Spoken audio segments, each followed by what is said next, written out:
El día de hoy tenemos un invitado de talla internacional. Marcelo, ¿estás por ahí? Marcelo, ¿estás por ahí? Perdón. Sí, hola Hola, Alejandro. Marcel. ¿Qué más? Muy bien, muy bien. Bueno, Ya. ¿qué más? Bueno, listo. Les cuento, Marcel es un artista, curador y docente también. Dirige la plataforma de imagen contemporánea Espaciograph y es docente y tutor de programas en Conarte, programas educativos, ¿no? Entonces, bueno, hoy tenemos la fortuna de tenerte aquí con nosotros en el Cali Photo Fest. Contanos un poquito cómo te ha ido en esta experiencia, qué más, qué has sentido.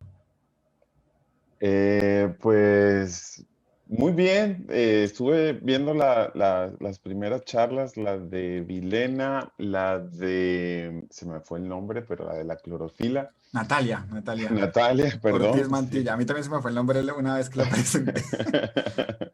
Está bien interesante porque me gusta mucho del festival esta diversidad que hay tanto en el hacer como en el pensar la fotografía, y eso la verdad que es bastante apreciable, este, porque, digamos, si algo también he sido un poquito crítico es que a veces los encuentros o los festivales suelen ser como unas especies de, ¿cómo te digo yo? Como de partidos políticos donde solamente se reúne la gente que piensa de la misma manera, ¿no? Entonces yo creo que la oportunidad de estar con diversas posiciones y eso, en el hacer y en el pensar la foto, me ha parecido una de las cosas más interesantes del Cali Photo Fest. A mí, en lo personal, me alentó mucho eso, ¿no? Porque estamos hablando con unos discursos que ya se han dicho, pero también estamos dando voces a nuevas personas, a fotógrafos y fotógrafas emergentes. Claro. Y pues tenemos gente de todas partes del mundo. De hecho, pues bienvenidísimo. Aquí ya también te están saludando por acá. Está Paulina de la Cruz. Ricardo González nos saluda. ¿Qué más? Liliana Correa, listo. Entonces, hoy vamos a tener contigo una conferencia, apuntes sobre curaduría en proyectos fotográficos. Parece un tema súper relevante. Yo les mando como ahí el tipcito siempre al público. No se pongan a esperar al último segundo para las preguntas, que así yo no las lea de una, las vamos a responder en su debido momento. Ya Marcel nos da la pista y no sé si querás como decir algo más o arrancamos. Bueno, antes que nada, antes de arrancar, pues tengo pues agradecer a ustedes, a Marta, a Carlos, a ti, Alejandro, por la invitación a este festival que le han puesto muchísimo cariño, se ve, se siente. Eh, Estoy muy contento de poder participar, de poder intercambiar ideas, de no solamente poder dar esta charla, sino, bueno, este taller que voy a dar en un par de días o 3 días más o menos, que es como que está más o menos conectado con lo que voy a platicar hoy. Eh, y pues nada, solo quería como antes de empezar transmitir mi agradecimiento a todos ustedes, felicitarlos por su iniciativa porque siempre es laborioso. Hace algunos años yo organizaba un festival en Venezuela, y pues sí se las trae, sobre todo reunir gente tan diversa y pues gestionar pues es una labor bastante encomiable, admirable, y pues los tengo que felicitar de entrada. Extendemos esas felicitaciones, como dijiste tú, Marta, Carlos y gran parte del equipo que pues está invisible, pero claramente esto se arma con un grupo de personas. Lindas palabras y como dijiste vos mismo, pues platícanos la charla de hoy. Entonces te dejo aquí, puedes revisar si compartes pantalla, si está bien. Y déjame ver. Ajaja, ahora no veo aquí el, ¿mi pantalla la estás viendo? No, no, no, no se está Aún no, viendo. aún no. Ahora no sé por qué. Ya, déjame volver a meterme desde. Fresco que aquí, mientras tanto las personas van apareciendo. Alejandra Arias dice Oli, Alejandra Londoño, hola. Bueno. Hola, hola. Ajá, aquí Ah, bueno, vamos. Marta, nuestra directora. Gracias, Marcel, por estar acá compartiendo tu sabiduría. ¿Mi pantalla la estás viendo? No, no, no, no sé. Ah, Bueno, sí, ya la estoy viendo, ya la estoy ahora no viendo. sé por qué. Ya, déjame volver a meterme desde... Pero Parece. Marcel, sí, que aquí, mientras tanto, las personas van apareciendo. Hay como un Alejandra delay ahí, ¿verdad? Arias dice, sí la veo, claramente si estás poniéndole el Facebook hay un delay. Bueno, Hola, hola. pero listo, ahí está Aquí perfecto. va. Déjame quitar aquí entonces.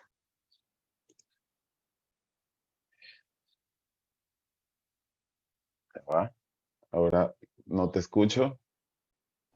Los y las dejo con Marcel. Un saludo Ok. para todas y todos. Éxitos. Dale. Pues bueno, vamos a platicar. Antes que nada, antes de arrancar, quisiera dejar, digamos, las opciones abiertas para que voy a comenzar, digamos, como una parte donde hablo muchas tonterías y después voy a presentar como un trabajo. Entonces, si quieres, entre una y otra podemos detenernos y podemos platicar un poco, intercambiar ideas, dudas, cuestionamientos, contrariedades, críticas, etcétera. Pues bueno, ¿por qué apuntes sobre la curaduría en proyectos fotográficos? La curaduría es algo que, eh, pues para la fotografía es algo todavía incómoda. Eh, a la fotografía le costó muchísimo, bueno, a todas las artes, pero en especial a la fotografía le costó y le sigue costando muchísimo acercarse a esta idea de la curaduría, qué significa eso, cómo se hace, cómo se ejecuta, cómo se come eso, cómo se mastica eso de que yo tengo que discutir con alguien más, dialogar con alguien más para mostrar mi trabajo, etcétera, o para exhibir o cómo presentar mi trabajo, ¿no? Es como lo más básico de la curaduría, pero ahí justamente en lo más básico es donde se presentan los problemas. Entonces, en los últimos años, a partir pues, de trabajar mucho como realizador, digamos, como docente, como gestor, fui entendiendo la necesidad de lo que significaba la curaduría y al mismo tiempo siendo crítica con ella, ¿no? Porque definitivamente es algo que es difícil definir hoy día qué pudiera ser. Sé que hay muchas definiciones y hay grandes curadores que han dado definiciones sobre la curaduría, pero yo creo que si hay algo difícil de determinar por su dinamismo, por su multiplicidad, por su capacidad de intercambio, es la curaduría, ¿no? Determinarla, ubicarla en un ejercicio específico, ¿no? De las artes.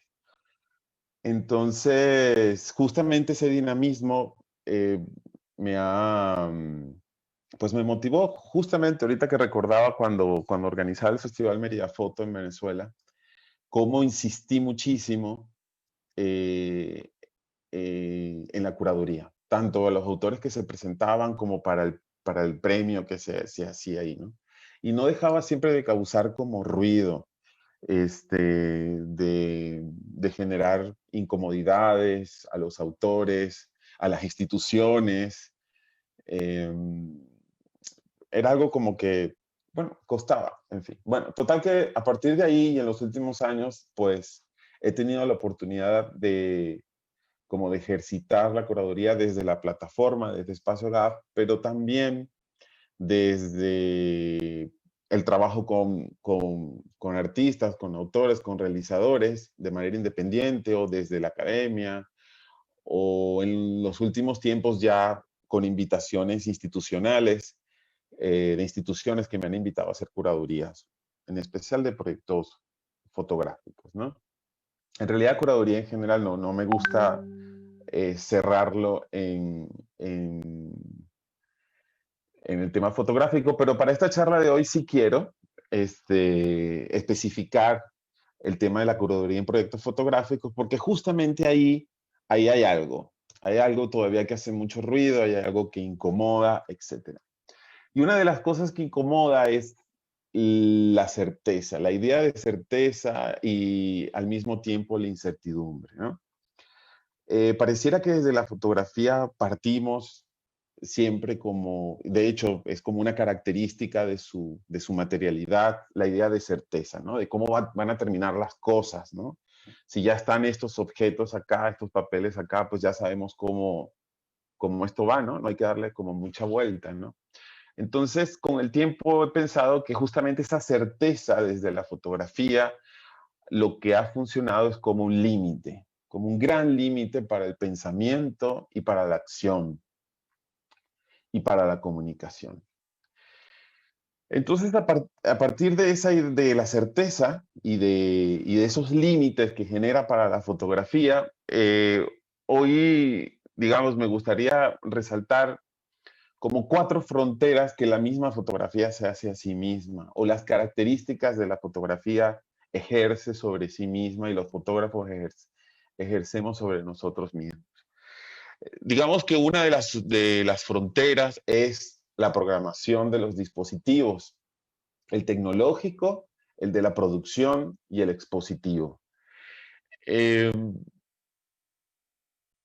la fotografía, el ejercicio de la fotografía y su comunicación y su difusión pasa por unos filtros muy poderosos que son la tecnología, la producción y la exposición, y los medios de exposición institucionales, privados, etcétera.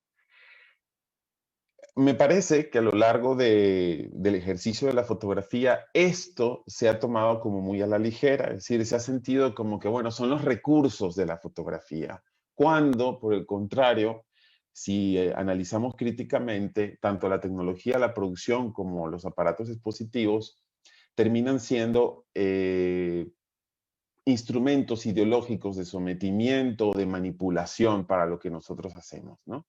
Por lo tanto, son esos mismos dispositivos que utilizamos para practicar, producir y exponer la fotografía quienes nos someten.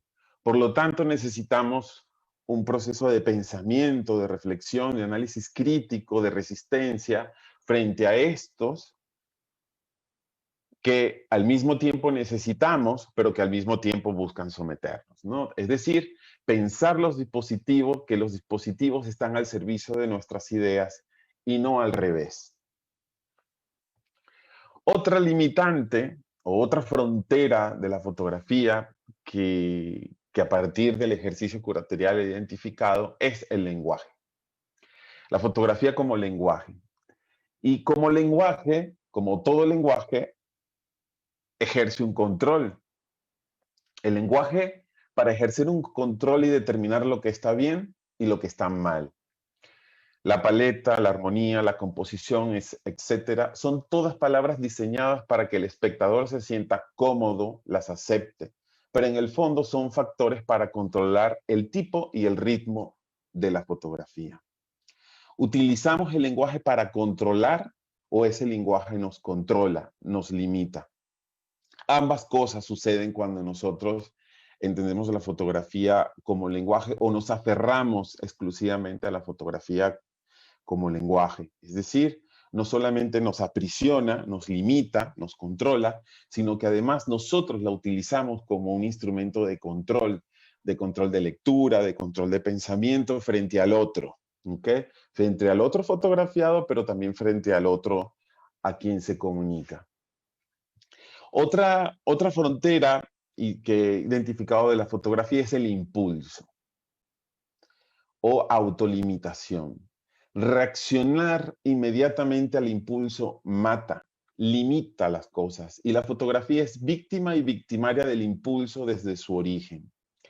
La necesidad de reaccionar de manera brusca e intempestiva a lo que sucede para captarlo desde sus diferentes aplicaciones, sea desde la científica, la periodística o la artística, limita sus posibilidades sígnicas y simbólicas. Primero porque ese impulso reacciona a la creencia de que voy a captar un momento único e irrepetible.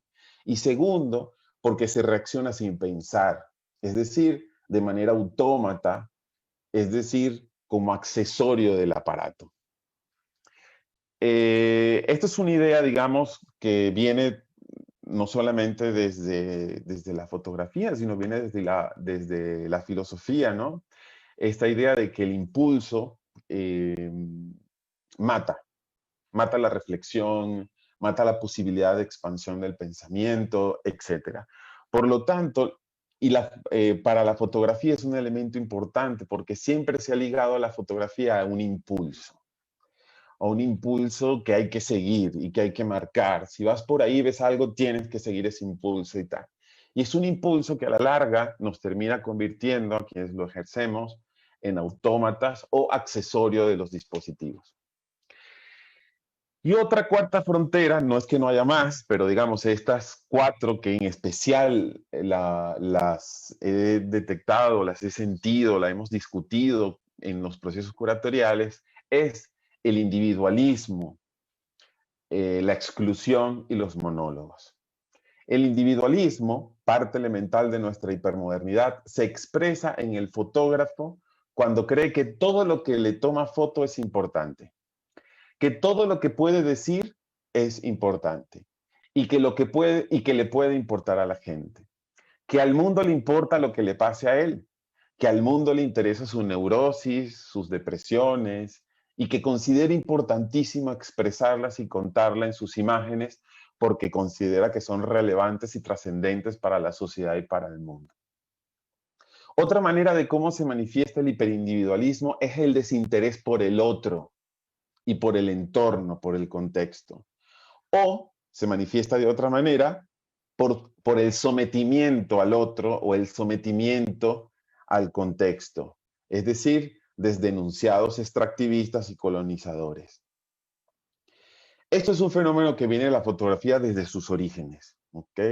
Esa posibilidad de tener un aparato y poder hacer imágenes, construir imágenes y poder decir lo que nos venga en gana, lo que ha fomentado o lo que ha replicado, lo que se ha replicado es esa manera de junto a un proceso social que vamos viendo desde la modernidad y en especial ahora, lo que ha reforzado es ese hiperindividualismo. ¿Y qué sucede con ese hiperindividualismo? Como digo acá, que se olvida o deja por fuera el otro, los otros, lo otro, y deja por fuera el dialogar, el comunicarse, el generar conexiones con lo otro. Por lo tanto, repensaría la idea de que el proyecto fotográfico, pensado desde la curaduría, debería arrancar más bien desde la incertidumbre, como un territorio expandido, lleno de posibilidades y un detonador de ideas, de temas, de propuestas, de diálogos, de conexiones. Pero ¿qué papel, qué pudiera ser o cómo pudiera intervenir o qué elementos de la idea de curaduría pudieran intervenir en un proyecto fotográfico? Primero, un proceso de diálogo y de producción de ideas transversal. Okay. Fíjense que estoy comenzando con diálogo e ideas. Es el proyecto fotográfico. Es decir, no son fotos. Ahí arranca y ahí sí se va manifestando el proyecto fotográfico. Es intervenido además por un proceso de gestión, de educación, de investigación, nuevamente diálogos, de lecturas, de intercambios y de experimentación. Es decir, ubicar los procesos de investigación, de diálogo y de experimentación en el proceso, en el nacimiento del proyecto y en su proceso de realización, no posterior. Es decir, como comentaba en el live que tuvimos hace unas semanas, ubicar la experimentación mucho antes. Es decir, no solamente entender la experimentación, que sucede muchísimo en la fotografía, que se entiende por experimentación solo aquello que es que en lo objetual, en lo material, en cómo se representa, y no la experimentación en el proceso de pensamiento, en el experimentar con las ideas y experimentar con las temáticas, con los conocimientos que tenemos, ¿no? Seguido de esto vendría los encuentros, los tejidos sociales, la producción de conocimiento y la crítica. Es decir, todo esto lo va aportando la curaduría a un proyecto fotográfico. Generar encuentros con otros, con lo otro, intentar construir tejidos sociales, es decir, de construir un poco esa idea hiperindividualista del fotógrafo, y construir tejidos sociales a partir de sus temas, de sus ideas, de sus sentires, producción de conocimiento a partir de esa experimentación con la investigación, con la educación, con la gestión, etcétera, y siempre desde un punto de vista crítico, siempre desde un punto de vista crítico.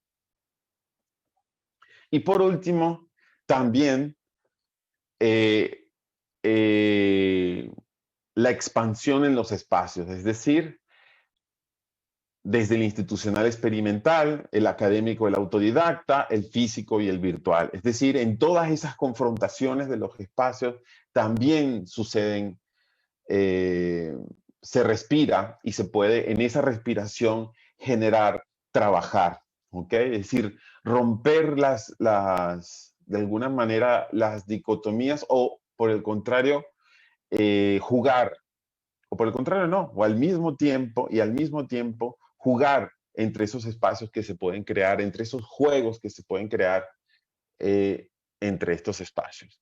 Por lo tanto, de alguna manera, la idea de, o lo que puede aportar un proceso curatorial a la fotografía y al fotógrafo pasa por desaprender, por desprogramar, por descategorizar, es decir, tener aproximaciones críticas a la contemporaneidad.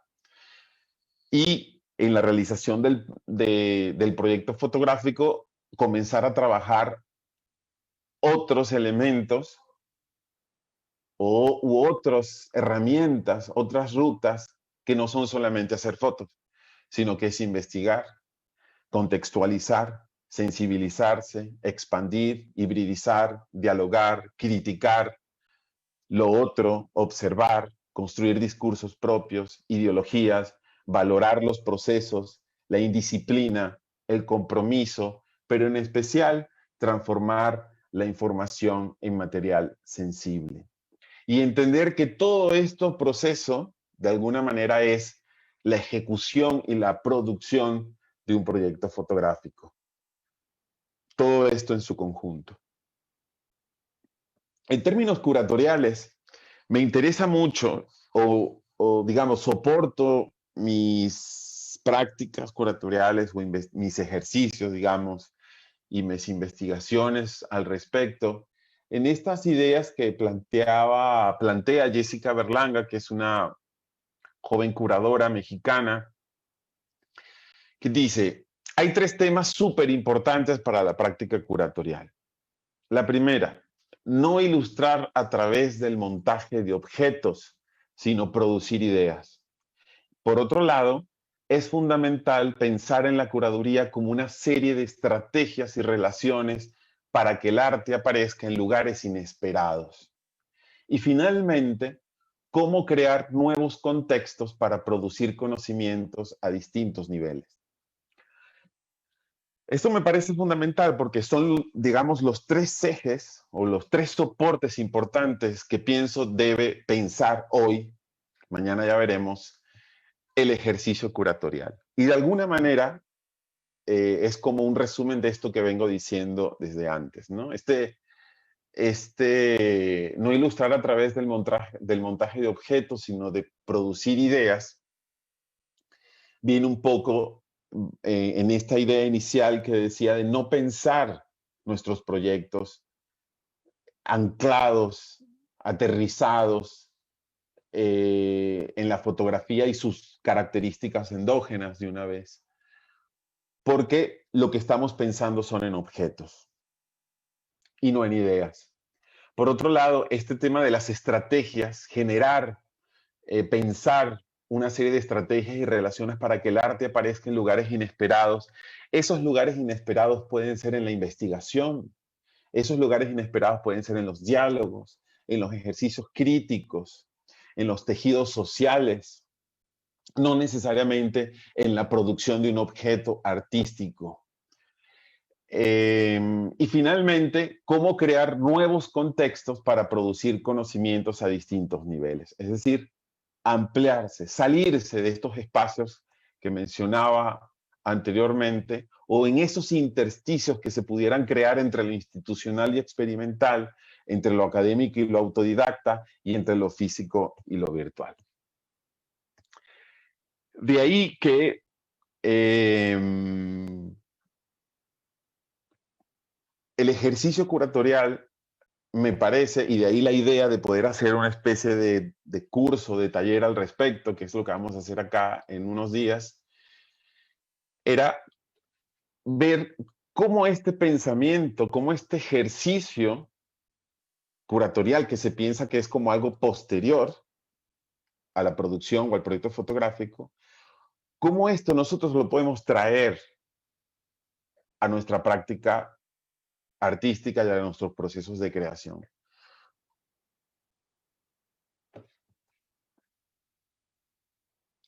Ahora, digamos, les voy a mostrar un ejemplo, un ejercicio curatorial que hice este año, que es el proyecto Imágenes Emergentes, que es un proyecto curatorial para la convocatoria Imágenes Emergentes 2020 del Consejo para la Cultura y las Artes de Nuevo León, de CONARTE, una exposición que se dio en la Casa de la Cultura de Monterrey entre marzo y julio del 2020.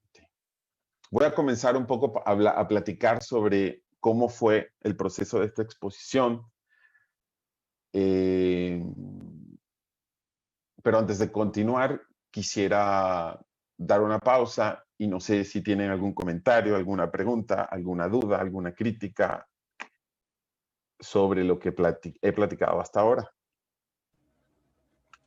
Bueno, Marcel, si te han dado como un par de saludos. No sé si Okay. me escuchabas aquí. Agnija Anca dice saludos, Marcel. Y Saludos. hay una pregunta que te hicieron desde casi el inicio. Alejandra Arias dice, ¿cómo construís un criterio para ser curador o para curar un proyecto específico? Ok, pues, pues eso lo puedo responder con el ejemplo que voy a dar a continuación. Por supuesto que varía porque los procesos curatoriales pueden tener distintas intenciones que lo motiven o que lo detonen. Puede ser, las clásicas son pues un ejercicio histórico, cronológico, antológico de algún artista o histórico, cronológico de un suceso, un evento, una situación. Eh, Puede ser un planteamiento con trabajos colectivos o puede ser, como este ejercicio que les voy a mostrar, que es una, un requerimiento institucional que debe cumplir con ciertas pautas, porque entra, por ejemplo, esto que es Imágenes Emergentes, es una convocatoria, como la convocatoria que hacen los festivales, como las convocatorias que hacen, pero es institucional, es de una institución pública, las convocatorias que hacen eso, los ministerios de cultura, las secretarías de cultura, los departamentos de cultura, los museos, etcétera, que son convocatorias que responden a programas culturales ya establecidos eh, y que tienen que cumplir para conectar con la comunidad, fomentar los trabajos artísticos de la comunidad, difundirlos y reconocerlos y premiarlos. Entonces, digamos, dependiendo de cómo se detone, y también está el trabajo de un artista individual que se acerca y dice, pues vamos a trabajar, por favor, hacer una curaduría pues de este proyecto o yo quisiera exponer, ¿Cómo le hacemos? Entonces, cada una, digamos, tiene como, puede partir de momentos diferentes o de situaciones diferentes, pero en este caso les voy a mostrar este ejemplo que viene de una necesidad o un requerimiento institucional. No sé si hay otro comentario o sigo ya Sí, adelante. sí, Marcel. Ujú. Te preguntan acá, bueno, te saluda Hugo R. González desde Monterrey, México. Ah, mira, Y saludos. sí, qué bueno. Y nos pregunta Miguel Alejandro Borges Nates, pero las ideas necesitan un tipo de registro. ¿Qué pensás de que el diálogo donde estas fluyen inicialmente sea por medio de imágenes y no de palabras? Ese diálogo es que justamente el punto es que es a partir de ese diálogo donde las ideas encontrarán su asidero, es decir, su manera de manifestarse, su manifestación. Lo que planteo yo acá es que muchas veces cuando nosotros mismos decimos, tengo un nuevo proyecto fotográfico, nada más con el enunciado, pues lo encerramos en una jaula. Lo estamos obligando a manifestarse de esa manera.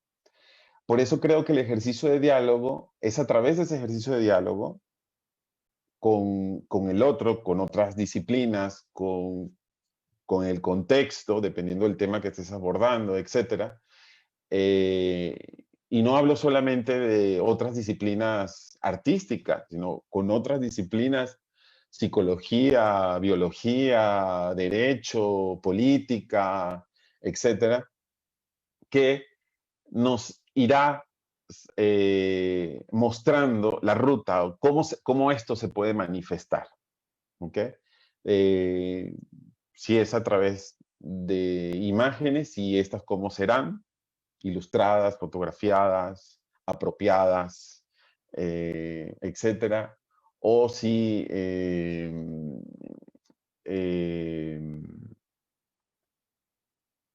a través del texto, a través de muchísimos otros elementos, ¿no? De todos los posibles caminos para construir imágenes que no solamente se construyen desde la fotografía y del video, también se pueden construir imágenes desde el texto. Marcel. ¿Algo más? Sí, Ujú. sí, sí, sí. Te iba a decir eso antes de que sigas. Sergio Yepes te manda aquí esta interrogante. Dice, ¿podrías ampliar un poco más con respecto al peligro de que el gesto, la búsqueda o la intención a lo fortuito puede caer en hacer del fotógrafo apéndice de la máquina? Si quieres, te Ah, da. mira, qué pregunta tan interesante y Sí. formulada muy bien, además. Pues eso nos va a llevar el resto de la charla. Em, a ver, em, es una pregunta muy interesante porque creo que incluso hoy en la mañana que estaba dando clases estábamos platicando un poco de eso.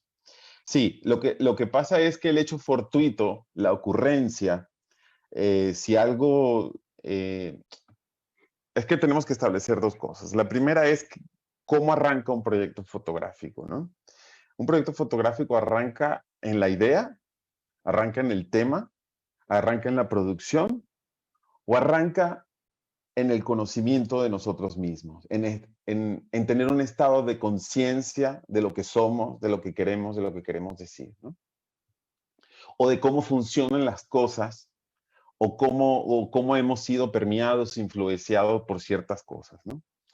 El tema de la ocurrencia, o como lo decía él, ahorita me repites porque la pregunta está tiene unas palabras bien interesantes. La ocurrencia es que la ocurrencia no responde a nosotros. Ese es el punto. Eh, el punto es que pensamos que sí, que mientras más fortuito sea, más nuestro es. Y resulta que mientras más fortuito sea, menos nuestro es. Porque lo que estamos haciendo es replicar o asumir como ocurrencia o como inspiración, ¿ok? Eh, algo que ya conocemos, algo que ya hemos visto. Y eso en la fotografía es doblemente peligroso y tiene una razón de ser también muy básica. No estamos en 1950, no estamos ni siquiera en 1980 ni 90 y mucho menos en el siglo XIX, donde las personas para poder ver una imagen técnica, una fotografía, un video, etcétera, pues no, debía tener cierto estatus social, y aún así era algo escaso, es decir, ver una exposición de fotografías era algo ocasional, eh, etcétera. Pero hoy día no, hoy nuestro pensamiento es visual, nuestra manera de hablar es visual porque estamos rodeados de esa visualidad al 100%. Es decir, ya podemos superar aquella idea, es que se producen imágenes, no sé cuántas millones de imágenes al día. Ese ni siquiera es el punto, es que ya es todo y ya somos todos. Entonces todos estamos sometidos a esa visualidad. Entonces cuando de pronto voy por algún lugar y digo, ay, mira, aquí estoy viendo una foto, tengo que ir a tomarla. ¿A qué está respondiendo ese impulso? El impulso responde a tu propio ejercicio de pensamiento y crítico sobre lo fotográfico o esa imagen, de alguna manera, pensemos en algún momento aquella pantalla transparente de Minority Report, quienes vieron la peli, que es esta cosa que maneja las imágenes como en una pizarra transparente. Lo que hizo la imagen fue encajar en algo ya visto, conocido y cómodo. Y sentimos una satisfacción como una especie de estímulo de repetir eso que ya en nuestro aprendizaje programado sobre la imagen hace match. Y eso es lo que ocurre con las ocurrencias, valga la redundancia. ¿Ok? Es decir, una cosa es ocurrencia y otra cosa es el azar. El proceso creativo puede tener o tiene la mayoría de las veces un gran ingrediente del azar. Pero el azar, ¿qué es? El azar es la conjunción de muchas cosas. Si yo estoy trabajando en muchas cosas, el azar es, cayó esto sobre esto. Ah, mira, pero son cosas que me tienen a mí pensando y trabajando. Entonces el azar es muy diferente a la ocurrencia. La ocurrencia lo que hace es la respuesta del autómata, ¿ok? Ante las cosas. Es decir, repetir y repetir y repetir y repetir y repetir y repetir y repetir una y otra vez. Espero haber rápidamente, porque es un tema bien interesante y profundo, contestado esa pregunta. Sergio, creo que era. Sí, Sergio se sonrió, pues cuando le comentaste que más adelante ibas a solucionar su duda. Te mandan otra pregunta. Estás bien solicitado. Qué bueno. Nos escribe Libardo González. Dice, Ajá. ¿cómo equilibrar el poder del fotógrafo sobre su obra con el poder del curador sobre la producción del sentido en un proyecto expositivo? Y acaban de escribir otra para que ahorita estés pendiente. Ok. Bueno, lo primero, para equilibrarlo, hay que sacar la palabra poder de esa pregunta. El gran problema es entender que el ejercicio artístico fotográfico te da un poder sobre algo. Y lo mismo desde la curaduría sobre algo. ¿Ok? No es un poder contra otro poder. No digo que eso no suceda, es decir, sí, se presenta el fotógrafo con pretensión de poder a, eh, a, a imponer.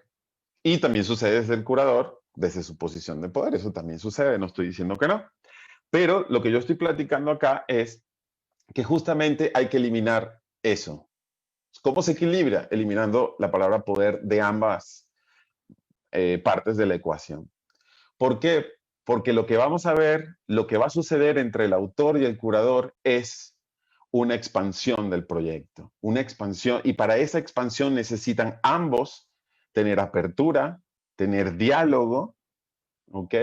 Y entender muy bien tanto el autor, en especial el autor, que el curador es un potenciador y es un autor también, ¿ok? No para hacerse de su obra, porque eso no tiene ninguna lógica. No es para hacerse de su obra, pero el curador no es un ser inerte, no es un mobiliario del museo ni de la galería.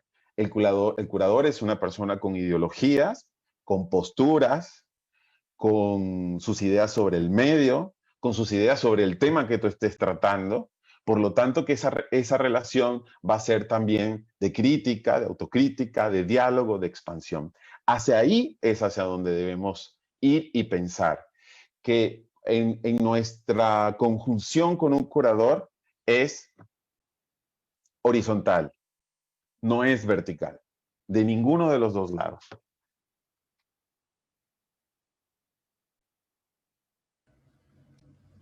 Muy bien, listo. Gracias, Marcel. Sergio nos dice que efectivamente la duda quedó ya saldada con él. Y por último, y yo diría que por ahora dejemos las preguntas para el cierre, Okay. si es que nos da el tiempo para el cierre también, porque se ha movido mucho, de hecho, muy interesante. Nos dice Sergio Bretel. Y ese azar, me supondré que estabas hablando de un azar en algún punto, y ese azar, esa deriva, ¿se puede trabajar como método o proceso? Siempre como proceso. Es que cuando hablamos de método estamos como que poniendo una regla sobre lo que hacemos. ¿Ok? Sucede mucho.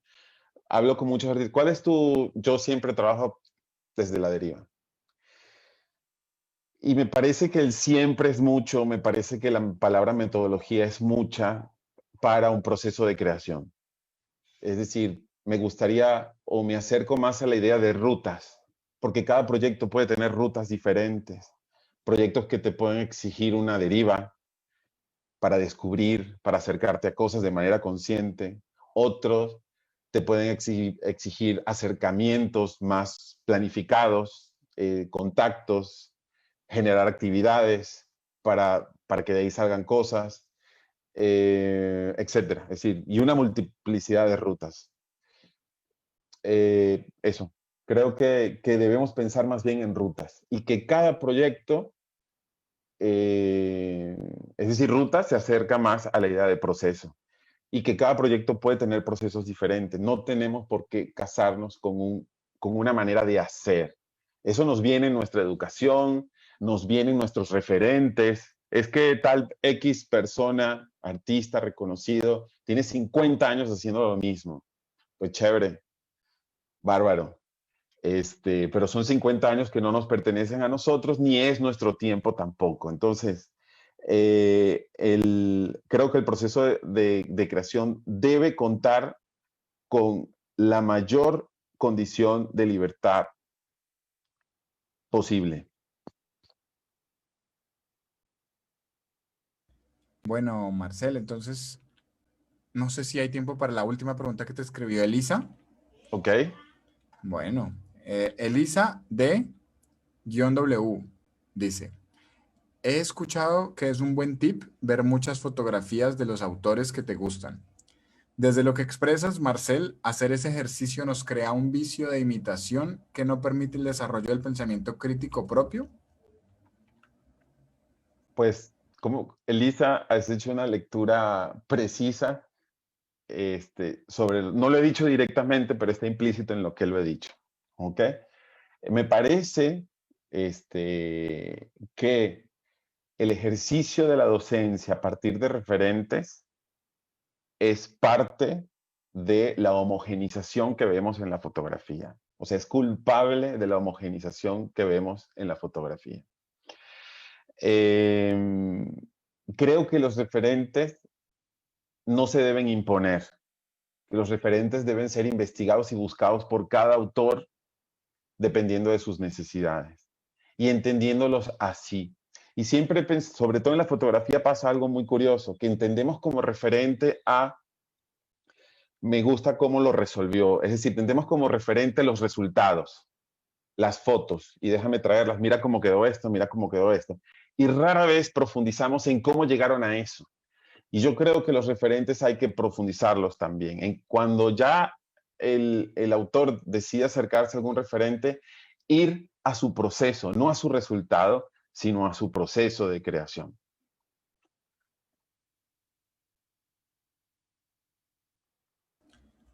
Bueno, muy bien, Marcel. Ya por ahora entonces se cierra porque ya la gente también mandan saludos, eso sí, y agradecimientos, pero dale, revisa si puedes compartir pantalla de nuevo y proseguimos, que nos Sí, quedan unos 10 minuticos.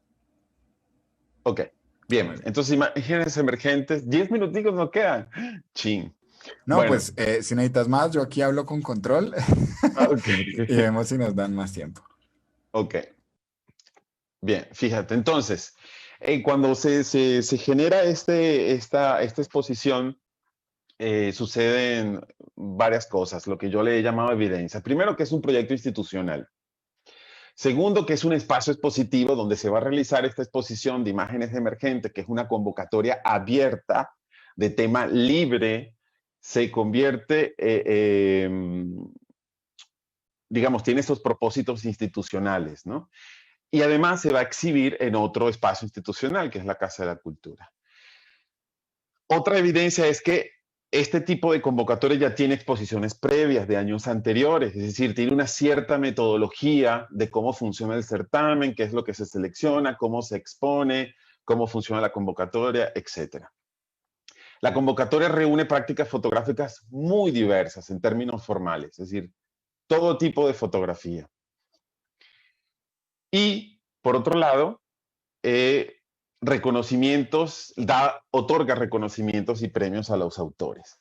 Estas son las evidencias, es decir, contra eso el curador, que en este caso fui yo, me confrontaba a eso, ¿no? Y por supuesto al material, a lo que enviaran. Entonces, justamente para esa curaduría en especial, me propuse estas posibles rutas. ¿Ok? La primera, ¿qué dicen los autores como participantes de un grupo social? Es decir, en mi trabajo como seleccionador y jurado, no era, me propuse de entrada, así funcionaba antes, pero en este caso me parecía que yo creo que ya pensando en esa idea que una exposición es una construcción, una producción de ideas, que seleccionar a los autores por proyectos, porque el proyecto estuviera bien, la fotografía estuviera bien tomada, etcétera, eh, no aportaba absolutamente nada. Entonces, me parecía que el proceso de selección debía cambiar, que el proceso de selección debía ser más bien un ejercicio de lectura sobre todo el material enviado y en vez de seleccionar a la gente que lo hacía bien, era más bien intentar detectar qué podía haber en común entre los cientos de imágenes. ¿Qué podía conectar eso? Porque perteneciendo todos a un grupo social específico, la ciudad de Monterrey o el estado de Nuevo León, el departamento de Nuevo León, algo los debía unir. Y me parecía que era una oportunidad valiosa para detectar a partir de la creación de fotografías de qué se está hablando en Nuevo León. Dos, tener una postura crítica ante las dinámicas decimonónicas, es decir, este tema de convocatorias, de premios, de exposición de los mejores, esas son prácticas que vienen desde el siglo XIX. Entonces, repensarlas, entender por qué todavía seguir haciendo esas prácticas, para qué seguir haciendo esas prácticas y con qué se puede confrontar eso. La otra es la exhibición como una suerte de dramaturgia, es decir, no pensar la exhibición como una conjunción, reunir, mira, aquí están todos los que la hicieron bien la tarea, uno al lado del otro, e intentar hacer una narrativa en función, sino construir una narrativa especial. Y ahí es donde entra, y lo digo más abajo, ese curador como autor, no porque se haga de las obras, sino porque a partir de las obras, ¿ok? En este caso colectivas, construye una narrativa que además es dialogada con los autores, ¿ok? No es impuesta, es dialogada, es pensada y después compartida con los autores. Una narrativa que interconecte, que interrogue los distintos factores que se encuentran en el espacio, el autor, el espectador, la obra, el tema. Es requerida la atracción, la pausa, la atmósfera, ¿ok? No pensar una exhibición como un lugar de paseo, sino como un lugar, como un espacio para detenerse, para reflexionar, para pensar. Luego, interrogar el espacio. ¿En qué lugar estamos nosotros exhibiendo? Vamos a interrogar ese espacio, desestructurarlo y reestructurarlo dentro de su mismo ámbito institucional. Es decir, no es intentar hacer de ese espacio otro. Quiero que el espacio luzca como la calle o quiero que el espacio luzca como un espacio perimetral. No, es un espacio institucional. Pero ¿cómo repensarlo? ¿Cómo rearmarlo en términos de la exposición? Generar un diálogo horizontal, desjerarquizador del arte. Es decir, no es que el curador está acá arriba y los autores abajo, o el de museografía, o el gestor, que es el director de la fototeca, etc. No, sino que es todo un andamiaje horizontal de diálogo, de compartir ideas, etc. Con una guía, porque el curador es el que va generando la guía, pero son guías que van siendo dialogadas, ¿no? Después, ¿cómo voy a comunicarme con el otro a través de esto? Es decir, ¿qué iba a comunicar esa exposición? Iba a comunicar que en la ciudad hay 20 personas que toman fotos intergalácticas, que hacen proyectos increíbles de fotografía, o debía comunicar algo más. Esa experiencia de la gente de ir a un lugar de exposición es para ver qué tan galáctico es el autor, para ver qué tan galácticos son quienes están ahí, o son para comunicarnos, para dialogar, para conversar sobre algo, para generar una conversación. Confrontar al espectador, entonces, a partir de ver de qué se habla esa conversación, cómo confrontar al espectador con sus propios valores, estimular su pensamiento, su reflexión, su crítica, su toma de posición frente a esto que le estamos diciendo. ¿Es posible interactuar? ¿Es posible que el espectador lo lleve a su contexto, a sus propios territorios? ¿Sembrar dudas? ¿Diluir autorías? Es decir, bajarle dos a ese hiperindividualismo, a ese resaltar mi obra por encima del otro. Diluir la idea de competencia. Traspasar la imagen fotográfica, es decir, que fue el ejercicio final que se hizo, es decir, traspasar la imagen fotográfica. Construir a partir de lo simbólico y no de lo formal. Tejer desde lo profundo, es decir, eso que vamos a hablar, eso que se va a comunicar, esa narrativa que se va a construir es un tejido que se hace desde lo profundo de las imágenes, no desde su superficie. Y todo esto, el curador como autor toma de posturas, de alguna, lo pongo interrogante, pero de alguna manera ya lo he respondido. Es decir, sí, también, porque, insisto, no es un ser inerte, no es el que pone el sello en la oficina del pasaporte, ¿ok? El que valida nada más. Es el que construye con los autores algo, una idea, comunica algo. Y por último, el diálogo con los autores, en los sentidos, en platicar sobre sus obras, en sus sentidos, en sus formas, por qué llegaron ahí. Hablar con ellos, de decirles, bueno, en qué materiales se pueden hacer, en qué dimensiones, dependiendo de tu imagen va a dialogar con esta, va a dialogar con la de este otro autor, cómo podemos poner las imágenes. Es decir, todo eso se cambió, se modificó, se alteró en función de lo que quería comunicar la exposición, no en función de resaltar el trabajo individual de los autores, sino de una exposición que comunicara algo, que dijera algo. Equivocado, acertado, que nos pudiera gustar, interesar o no, pero que dijera algo, que produjera ideas y no solamente objetos.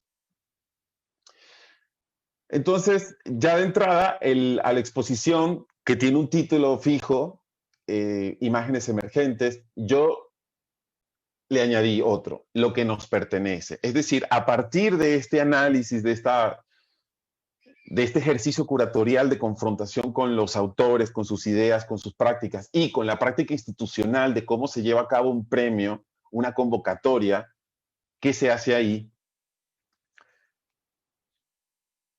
Entonces, me voy a leer un poco el texto curatorial, que es cortito, porque es como muy explicativo de todo esto que estoy diciendo, ¿no? Es decir, que la exposición, además, sirvió para reflexionar sobre lo fotográfico, sobre la fotografía contemporánea, sobre lo que nos está sucediendo ahora, pero también sirvió para conseguir algo que conectaba a todos los autores, sin querer. Es decir, no exprofeso de cada uno de ponerse de acuerdo que iba a enviar, porque la temática era libre, pero el trabajo del curador fue intentar unir piezas. La producción fotográfica contemporánea es un ejercicio insistente de cuestionamientos que se pliegan sobre sí mismos con rutas de abordaje sobre temas que emergen de nuestro tejido social. Es un entramado complejo con una pregunta incesante. ¿Qué de la fotografía nos pertenece? La hiperproducción de imágenes, su despliegue como lenguaje cotidiano, sus aventuras desde el poder político, económico y cultural, su abducción por el mercado, su incapacidad de decir una verdad y la infinitud de su ficción, nos lleva a la idea de que la fotografía como reacción a un estatuto reglamentario, instrucciones tecnológicas, tendencias estéticas, incluso ideológicas, no nos pertenece. Se nos desvanece en nuestras intenciones. Una posible ruta para detectar qué es lo que nos pertenece de una foto, como autores y receptores, sería traspasar su poderosa estructura superficial, sí, muy poderosa, que la categoriza y la empaqueta, y apelar a su desnudamiento, para adentrarnos en un territorio de significantes inestables que se nos presentan de maneras extrañas, dudas, errores, abstracciones simbólicas, entre paréntesis, por cierto, valores penalizados por el capitalismo cultural, y cuya información ha mutado a material sensible. Lo otro sería una fotografía inerte, un residuo inorgánico. Dentro de estas posibilidades líquidas que construyen una fotografía es donde entra esta selección de imágenes que se presentan en esta exposición, cuyo eje narrativo, el cuerpo, ha emergido de los autores en una especie de ejercicio plural de sentidos, y estos se han expandido mediante la práctica del diálogo interno entre las imágenes y el desprendimiento de los creadores para construir un discurso coral que interpela al cuerpo y lo pone al desnudo como lo propone Agamben. Nunca forma y posesión estable, sino desde los estados de enunciación, contingencia, oscilaciones, acontecimientos, desplazamientos y sus devenires. Una ruta amplia desde el cuerpo como recipiente hasta el cuerpo intangible transfigurado en trabajo y ciudad que nos devuelve una pregunta: ¿qué del cuerpo nos pertenece? Es decir, terminó siendo esta exposición, que era de un premio en un ejercicio de reflexión sobre lo fotográfico, pero también sobre un tema que fue un tejido profundo entre las imágenes, que era el cuerpo. No sé cuánto tiempo nos quede, Alejandro, porque la exposición se dividió en 5 etapas. Puedo mostrar solo las imágenes y ya, pero resulta que cada sala se le hizo un video. Entonces no sé si alcance a mostrar los videos. Los videos son cortitos, de 1 minuto, minuto y medio, pero tú me No, dirás.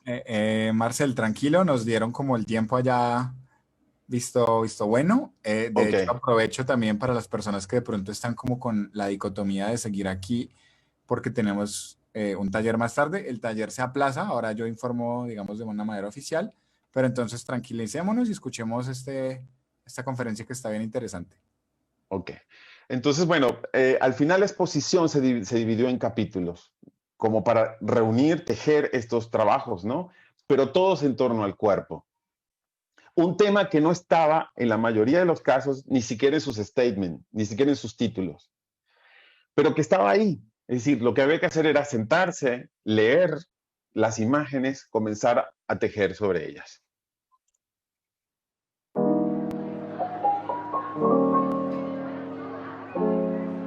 Mi nombre es Marcelo del Castillo, fui invitado a ser curador de la muestra de imágenes emergentes aquí en la Casa de la Cultura de Nuevo León. Antes de comenzar, sí quisiera, por supuesto, agradecerle a Conarte, a la Fotobox, a la Casa de la Cultura y todo su personal por el trabajo que se hizo para realizar esta exposición que lastimosamente no se ha podido, pero que aquí está. La idea un poco de estos videos es dar a conocer un poco el trabajo que se hizo acá. La exposición de imágenes emergentes es para mí un reto muy importante. De ahí que la exposición se soporta sobre, para mí, 3 pilares importantes. El primero es la idea de curaduría de un evento como este, que es una convocatoria abierta a modo de reconocimiento, a modo de premio. Por lo tanto, tiene sus limitaciones, tiene sus circunstancias. No es una curaduría a partir de una investigación o de una necesidad en particular, sino de una convocatoria y de trabajos muy diversos. La segunda es la idea de lo fotográfico. La exposición se llama Imágenes Emergentes. Entonces, pues es inevitable en este tiempo cuestionarse qué son las imágenes y qué son las imágenes emergentes. Entonces, ese cuestionamiento cruza transversalmente también en esta exposición. Y por último era el leer, detectar qué emergía de los proyectos que se enviaron, de todas las imágenes que enviaron.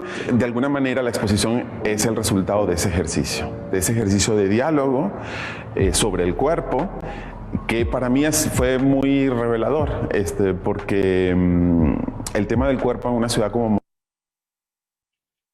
Monterrey es un tema delicado. El tema del cuerpo en este contexto histórico donde la lucha feminista es un tema delicado. El tema del cuerpo en función de la idea del capital, del trabajo, es un tema delicado. Y todo eso está presente acá, todo eso emergió. Entonces, los 3 soportes, digamos, curaduría, lo fotográfico y el cuerpo, que fue eso que emergió de las imágenes, cruzan transversalmente la exposición. ¿Okay? De ese ejercicio de diálogo es que está compuesta esta exposición, dividida en 5 estaciones. Enunciación, donde presentamos al cuerpo, de qué estamos hablando. Oscilaciones, que son las posibles representaciones y posibilidades del cuerpo, la autorrepresentación en la estación que se llama contingencias, después acontecimiento, donde abordamos ya un acontecimiento en específico. El cuerpo puede acontecer de muchísimas maneras, pero lo que emergió de los autores es lo femenino. Y eso me parece muy relevante, muy destacado de esta selección. Después de eso, cómo se desplaza. La cuarta sala es desplazamientos. Cómo se desplaza el cuerpo hacia otras cosas, cómo puede ser el trabajo, que también tiene mucho que ver con esta ciudad, con su contexto. Y después sus posibles devenires, que también pueden ser múltiples, pero en este caso uno en especial, que es la ciudad. ¿Okay? Y cómo el cuerpo de alguna manera está representado en la ciudad aunque no aparezca.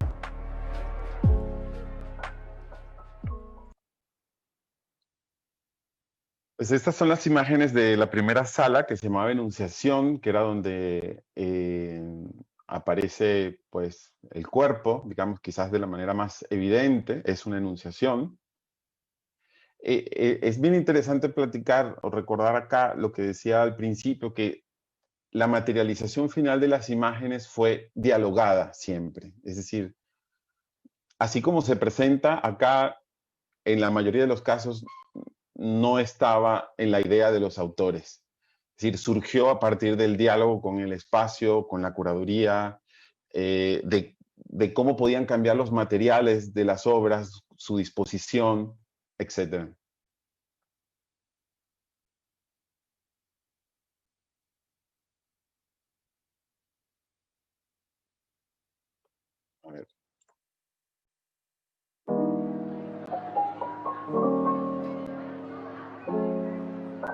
aquí comienza la narrativa museográfica de esta exposición. Esta sala es la enunciación, ¿ok?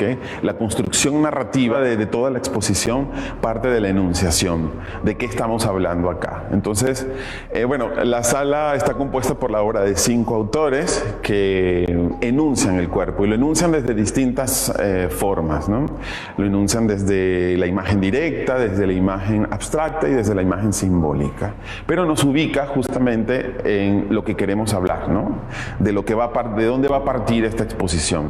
Estas imágenes y la razón por la que están como primeras en la narrativa museográfica es porque es un estadio de invitación. ¿Okay? Aquí la idea es que el espectador entre en la idea de cuerpo y se pregunte, y esto es el cuerpo, ¿y ahora qué? ¿No? ¿Hacia dónde va esto? ¿Cómo acontece el cuerpo?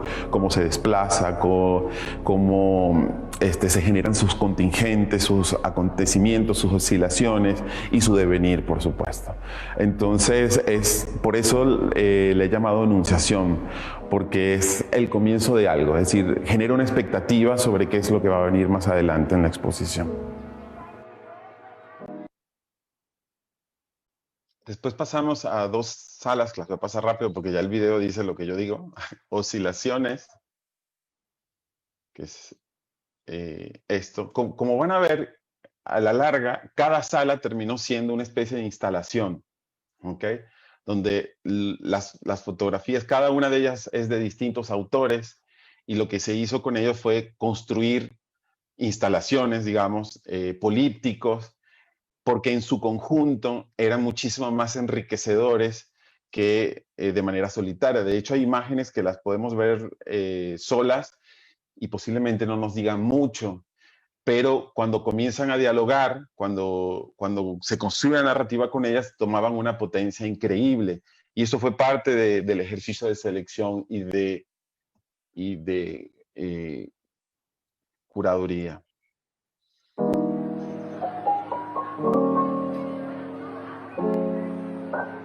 Llegamos a la segunda estación. La segunda estación está compuesta como por dos momentos, ¿no? Oscilaciones, que es esta en la que me encuentro, y contingencias. Esta sala, digamos, es como ya es el estadio siguiente de la enunciación, ¿ok? Es decir, ya comienzan las representaciones y las posibilidades del cuerpo, ¿no? De distintas maneras, ¿no? Esta sala tiene una característica que han sido montadas como polípticos, es decir, como si fuera una sola pieza. Eso para mí es fundamental en 2 vías, ¿no? Primero, responde a una de las ideas de la exposición que tiene que ver con este cuestionamiento sobre lo fotográfico, sobre su manipulabilidad, sus posibilidades expandidas de sentidos dependiendo de cómo la vemos, dónde la vemos. Entonces, estas 2 salas apuntan directamente a eso, porque insisto, cada una de estas imágenes por separado pueden invitarnos a leer ciertas cosas, pero cuando construimos este políptico cobra esto un sentido que fortalece, que expande el significado. No es que lo cambia, es que lo expande, lo profundiza muchísimo más, ¿no? Incluso lo contextualiza, porque lo pone a dialogar con cosas que en un principio, con imágenes que en un principio pareciera que no tuvieran nada que ver, pero sí tienen que ver, es decir, sí tiene que ver un baile en un antro de la ciudad con un baile de una fiesta tradicional y típica. Sí tiene que ver, puede haber lecturas y conexiones. Dispara esas posibilidades. Esa es la idea, un poco tanto de esta sala como de la exposición, disparar esas posibilidades de significantes ampliados que pueden tener las imágenes y que no sea solo uno. ¿Okay? Que no sea un monólogo, que sea un diálogo justamente entre las imágenes, entre el autor y el espectador, entre los mismos autores y diálogos internos de la misma imagen.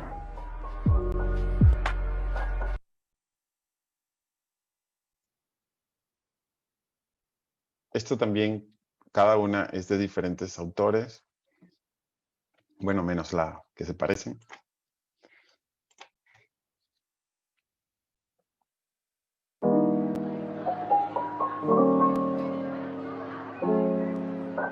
Esta sección que está denominada contingencias forma parte de esta segunda sala que tiene que ver con las representaciones y en este caso la autorrepresentación. Esta pieza, también construida como un políptico a partir de la obra de 5 autores, se involucra o incorpora la idea de autorrepresentación, de la automirada. Y está bien interesante, digamos, que esa automirada no necesariamente es la mirada propia, es decir, es automirarse a partir de otras cosas, ¿ok? A partir de manipulaciones, de experimentaciones, de simbolismos, de los sueños, como puede ser este trabajo, de algo que es muy evidente, que es el tema de la máscara, pero no deja de ser algo que en este caso construye esa narrativa, ¿no? De quiénes somos, de cómo nos construimos, y que esa construcción personal no necesariamente somos nosotros, nos tenemos que mostrar nosotros, sino lo que vemos, lo que pensamos. Entonces, de alguna manera aquí está autorrepresentado el cuerpo, pero en el campo de las ideas, en el campo del pensamiento y en el campo de los sueños. Es decir, es una sección esta con mucha carga onírica, psicológica, emocional, pero que nos prepara un poco para lo que va a venir después, que es cuando ya pasada la autorrepresentación vamos al acontecimiento, a los desplazamientos y el devenir del cuerpo.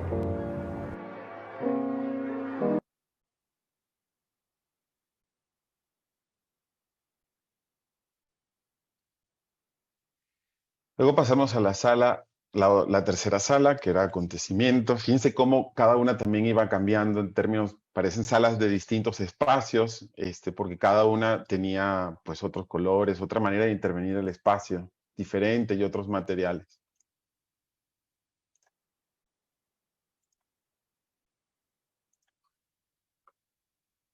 Bueno, aquí coloco esto, vamos a ver si se escucha.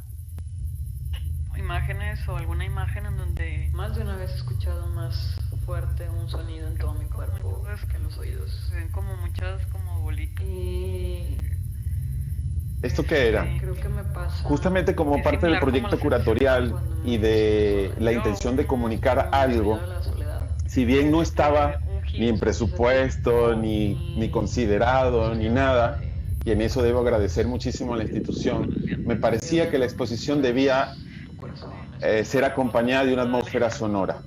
Entonces platicamos con un artista sonoro de la ciudad para que cada sala tuviera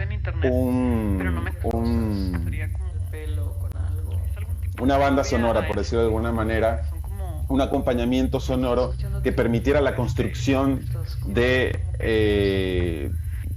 la narrativa, de la temática, y que el espectador se sintiera justamente metido en una atmósfera. Entonces, esto que estamos escuchando es el sonido que pertenece a la tercera sala, que es la que vamos a ver acá, y cada sala tenía un sonido diferente, ¿okay? Como se trataba del cuerpo, el artista que se le comisionó generó toda una banda de sonidos realizados solo con el cuerpo, sin ningún instrumento, solo el instrumento era el cuerpo. Salvo esta, que tiene los sonidos del cuerpo, pero además comenzó a preguntarle a muchas mujeres, porque la tercera sala tiene que ver con lo femenino, sobre su pensamiento sobre las imágenes, etcétera, etcétera.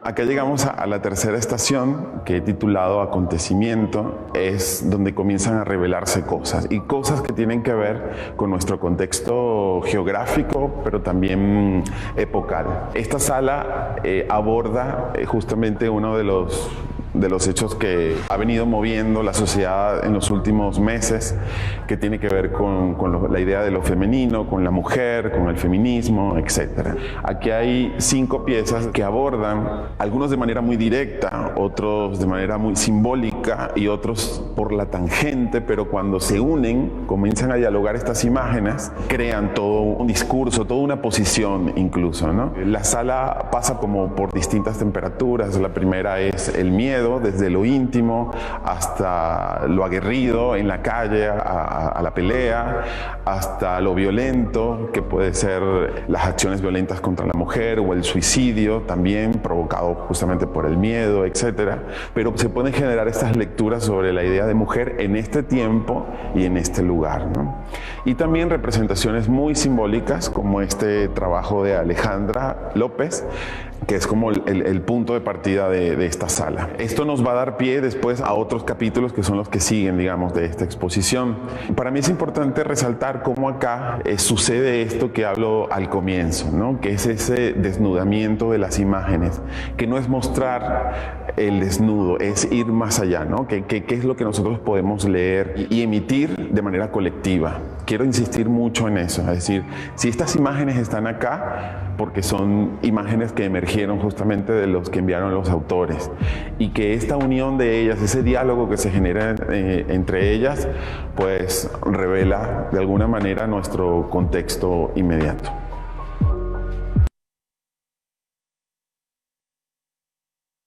Ya queda poco, quedan solo 2 salas. Quedaba esta, que es desplazamiento.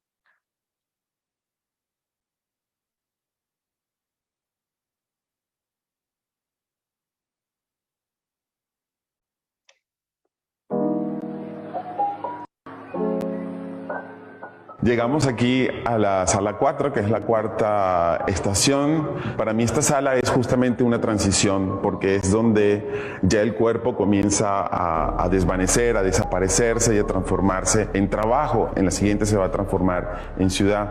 En esta sala se evidencia, digamos, a mí me parece muy interesante porque el cuerpo se podía transmutar a muchísimas otras cosas, pero a partir del trabajo de los autores se revela algo que es muy evidente en la ciudad de Monterrey, que quizás ese primer estadio de transformación del cuerpo es el trabajo, ¿ok? Entonces la idea de trabajo está muy presente, no solamente desde el ejercicio del trabajo como tal, que lo podemos ver en varias piezas, sino también en lo que significa el transporte para ir al trabajo, levantarse temprano para ir al trabajo, la representación del trabajo a partir de abstracciones que suceden en la ciudad, la representación también del trabajo a partir del símbolo, como puede ser una bolsa de cemento, que para esta ciudad es muy relevante. Y también los trailers, ¿okay? Que está esta pieza de Mercedes acá. Es muy relevante porque creo que comenzamos ya desde la sala anterior ya a leer el cuerpo, pero dentro de este contexto, ¿okay? Del contexto de la ciudad de Monterrey, el contexto de Nuevo León. Si bien para toda la sociedad del trabajo es un elemento importante, creo que para la ciudad de Monterrey sube 3 niveles más, entonces se ve acá, ¿okay? Es algo que los autores están platicando. La presencia del cuerpo la vemos acá, no solamente transmutada en la idea de trabajo simbólicamente, sino el cuerpo comienza a ser un accesorio del trabajo, de las construcciones, de las fábricas, del tráiler, etc. Una idea un poquito fuerte, pero que es una reflexión, digamos, colectiva de todos los autores.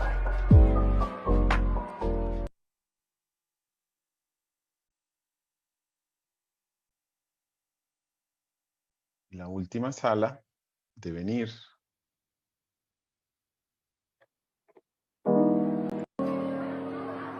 Aquí llegamos a la quinta estación, que es el cierre de la exposición, que se ha enunciado como devenir, ¿no? Es el devenir de este cuerpo del que hemos venido conversando a lo largo de toda la exposición. Y llegamos acá justamente después de la sala donde el cuerpo se ha transmutado en trabajo y después del trabajo se transmuta en ciudad, ¿no? Entonces aquí el cuerpo está y no está, es decir, está a partir de las ideas, a partir de que la ciudad es una extensión del cuerpo. Entonces hay evidencia de la existencia del cuerpo, ¿ok?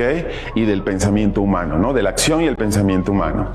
La idea de presentarlo de esta manera era que fuera una sala expandida de sentidos y de lecturas. Entonces esta es la obra de 4 artistas, pero está construida como un gran mural que incluso incorpora fragmentaciones de las propias imágenes de los artistas, pero también del espacio. Aprovechamos ciertas destrucciones que tenía el espacio de otras exposiciones para incorporarlos como simbólicamente, digamos, a las posibilidades de lectura que tiene esta sala, ¿no?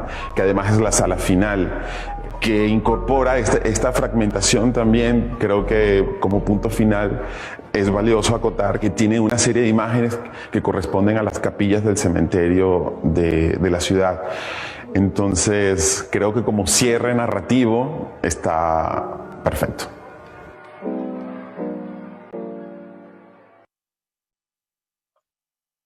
Pues ya, eso es todo. Gracias.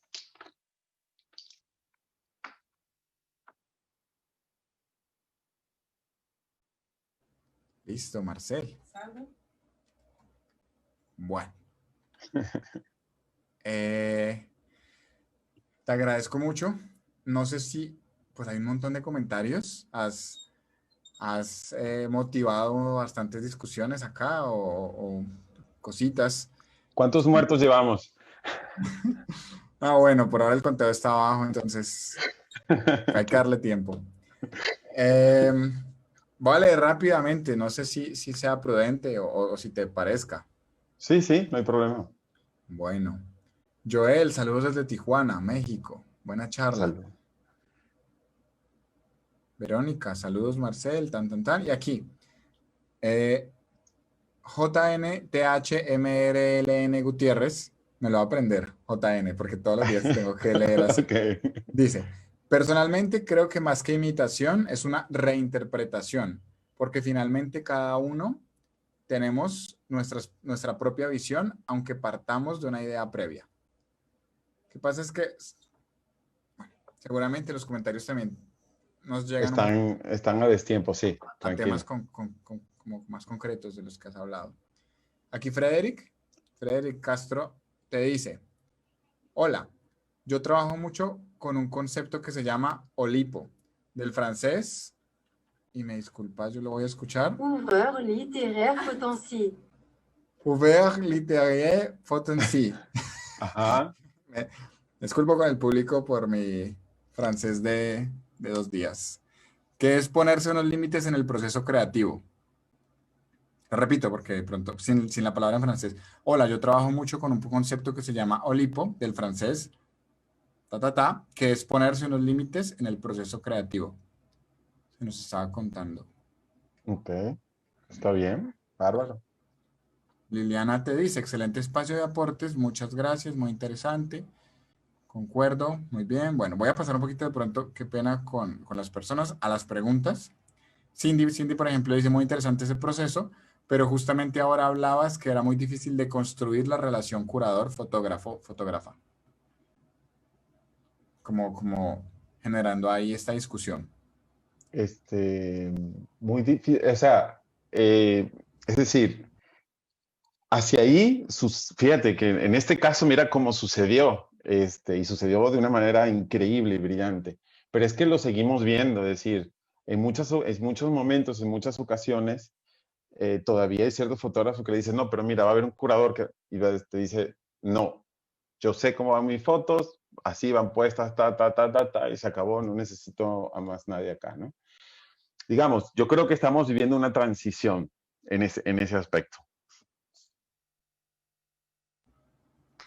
Bueno, muy bien. Y Sergio, una vez más, que ya nos había hecho una pregunta, vuelve y nos tira esta interrogante para ti. Dice, en estos tiempos de Instagram, ¿cómo ves ejercicios adrede de hacer secuencias de fotos y subirlas sin selección, sin edición, instantáneo?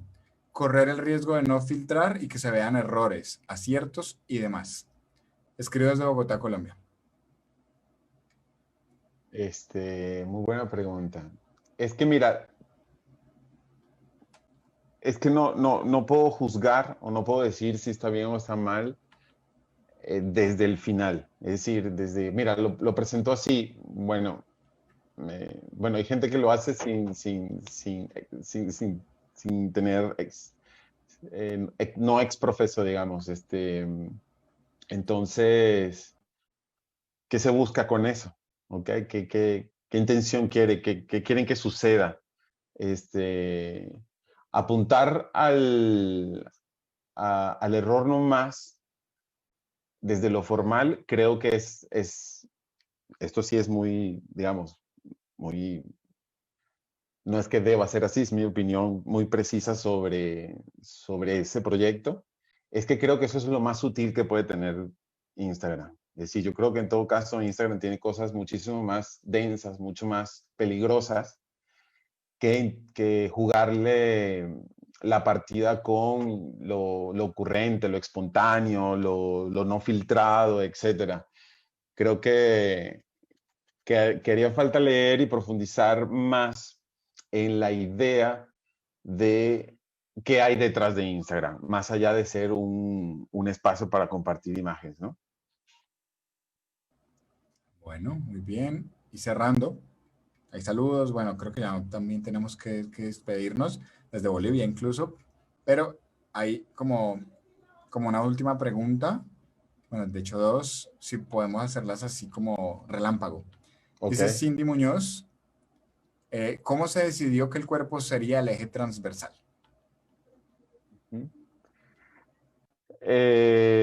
Pues es la lectura que yo hice del trabajo de todos. Es decir, no me guié si los trabajos estaban buenos o no, ni de sus currículums, ni de nada.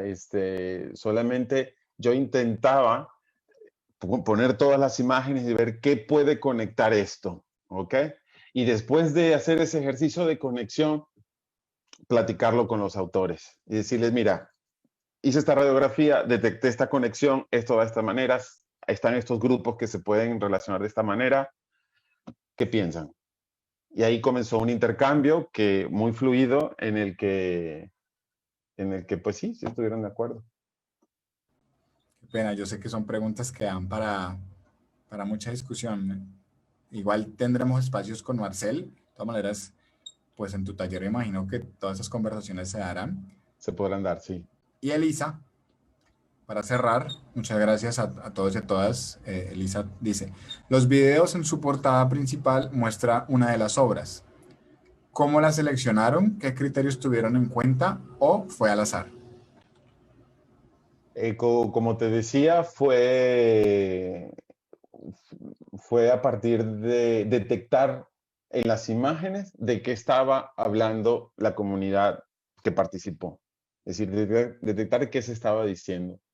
No entraron apreciaciones técnicas, sino qué había detrás, simbólicamente hablando. Es decir, mi posición ante la fotografía y ante esas imágenes era de abstracción total. Para mí todas esas imágenes son abstractas, todas, absolutamente todas, hasta la más figurativa de ellas es completamente abstracta. Es detrás de esa abstracción donde yo buscaba esa conexión, ese tejido. Por lo tanto, no entró ningún otro requerimiento. De hecho, hay autores que posiblemente sea su tercera foto y hay otros que tienen mucho tiempo trabajando. Y bueno, yo no soy abogado, pero yo entiendo que cuando uno crea una ley, no la puede de pronto exigir si no estaba antes creada. Entonces, Hugo alcanzó a escribirnos un poquito antes de que yo dijera que ya la última pregunta. Ok. Vámonos con Hugo y además porque no quiero como dejar ahí pendiente. Hugo dice, obviamente esta apuesta o exposición fue hecha a la medida y las necesidades de los regiomontanos. ¿Crees que esta exposición puede tener identidad fuera de Monterrey? Claro Sí, está que se tomaron temas universales. sí, sí, porque por dos razones. Primero, porque puede ir a cualquier lugar para hablar de otro lugar. Ok, es decir, eso puede suceder. Y la manera en la que está abordada permite que ese otro lugar pueda hacer conexiones, pueda hacer lecturas y pueda decir, bueno, acá esto no es así, o si es así, también se manifiesta de esta manera, encontrar coincidencias, encontrar diferencias, etcétera. Pero sí, evidentemente justamente está hecha para que pueda ser leída hacia afuera, no como una burbuja que solamente se puede entender en un solo lugar, ¿no? Creo. Listo, perfecto. Entonces, pues después de este éxito de conferencia, no resta más que agradecerte en nombre del Cali Photo Fest y pues en lo personal, espectacular. No sé si de pronto extender como la invitación a que te despidas de las personas que estuvieron aquí y que están todavía aquí pendientes. Sí, no, muchísimas gracias por estar, por seguir, por mantenerse, las que se quedaron, las que preguntaron, preguntas muy, muy, muy interesantes, la verdad. Voy a entrar después, no sé si quedan publicadas ahí en el Facebook, las preguntas están Sí, sí. muy interesantes. Se dio una charla súper chida y por supuesto nuevamente mi agradecimiento para ti, Alejandro, gracias a Marta, a Carlos, a todos en el festival y que pues bueno, esto apenas es el comienzo, ¿no? Que todo siga yendo maravilloso. Sí, apenas estamos empezando. Tercera conferencia. No se olviden todos los días a las 5 de la tarde por aquí. Te esperamos igual mañana, Marcel, para que preguntes, para que estés pendiente. Cindy, que te hizo un par de preguntas, Ajá. tiene su conferencia el día de mañana. Entonces, me voy a vengar entonces. sí. Pues para que estemos pendientes, archivo vivo familiar, no memoria, no representación. Cindy Muñoz. Entonces, bueno, mañana a las 5, invitadas e invitados. Les recuerdo que el taller de las 7 de la noche por unas, digamos, razones personales de fuerza mayor se pospone.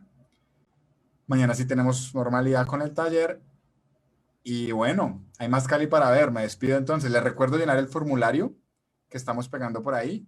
Importante, necesitamos como que estén ahí sus datos. Es unas cuestiones pues fuera de nuestras manos. Un abrazo para todos y todas. De nuevo, gracias, Marcel.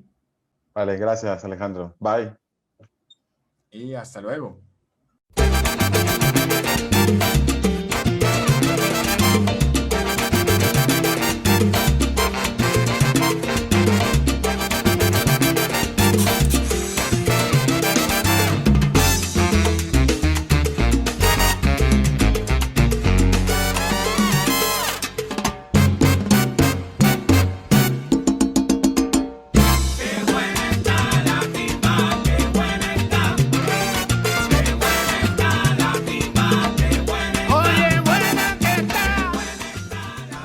Cali Photo Fest. Yo soy Cali Photo Fest. Yo soy Cali Photo Fest. Yo soy Cali Photo Fest. Yo soy Cali Photo Fest. Yo soy Cali Photo Fest. Yo soy Cali Photo Fest. Yo soy Cali Photo Fest. Yo soy Cali Photo Fest. Yo soy Cali Photo Fest. Yo soy Cali Photo Fest. Yo soy Cali Photo Fest. Yo soy Cali Photo Fest. Yo soy Cali Photo Fest. Yo soy Cali Photo Fest.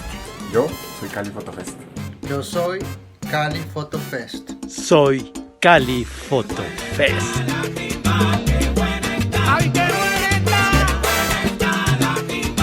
Oye, mira, ven a mozar.